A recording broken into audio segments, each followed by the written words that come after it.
ગંગા સ્વરૂપ બહેનોને કીટ વિતરણના કાર્યક્રમમાં ઉપસ્થિત આપણા પરિવારના મોભી અને આપણા પોતિકા કહી શકાય એવા ગુજરાત સરકારના પૂર્વ મંત્રી આદરણીય ગોવિંદભાઈ પટેલ સાહેબ, આ ટ્રસ્ટના પ્રમુખ અને વર્ષોથી જેમણે આ ટ્રસ્ટની કામગીરી હેઠળ સેવાનો ભેખ ધર્યો છે એવા આદરણીય આ ટ્રસ્ટના પ્રમુખ શ્રી સવજીભાઈ મયડ સાહેબ, પૂર્વ પોલીસ ઇન્સ્પેક્ટર શ્રી ત્રાંગા સાહેબ, ભરતભાઈ બારડ, સંઘમાંથી ઉપસ્થિત ભરતભાઈ, શ્રી ચંદુભાઈ ભેડા સાહેબ, મહેશભાઈ, શ્રી વાલજીભાઈ, ઉપસ્થિત સૌ વડીલો, ભાઈઓ અને બહેનો તેમજ સૌ લાભાર્થીઓ.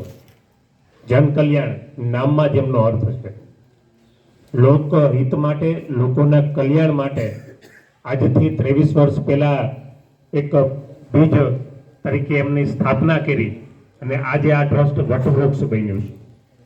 ત્યારથી કરેલી સેવાકીય પ્રવૃત્તિઓ આજે ખૂબ સારામાં સારી રીતે ટ્રસ્ટના સૌ સભ્યોના સાથ સહકારથી, સૌ સભ્યોના માધ્યમથી ખૂબ સારી પ્રવૃત્તિ થાય છે. અને સાથે સાહેબનો પણ આજે જન્મદિવસ છે, ત્યારે સાહેબને જન્મદિવસની શુભેચ્છા પાઠવીને સાથે જ ટ્રસ્ટના જે સભ્યો દિવંગત પામ્યા છે, જે ઈશ્વરલોક પામ્યા છે, એમને શ્રદ્ધાંજલિ અર્પણ કરીને આગામી દિવસોમાં આ ટ્રસ્ટ વધુમાં વધુ હજુ પણ સારી કામગીરી કરે એમાં આપણે પણ સૌ સાથે સહભાગી થઈએ અને આ ટ્રસ્ટની સૌ આ સેવાની શ્રેષ્ઠ કામગીરીને બિરદાવતા ખૂબ ખૂબ અભિનંદન. અસ્તુ. ભારત માતા કી જય. આભાર સાહેબ, આપનો ખૂબ ખૂબ આભાર. આપ પણ લગભગ અમારા દરેક કાર્યક્રમ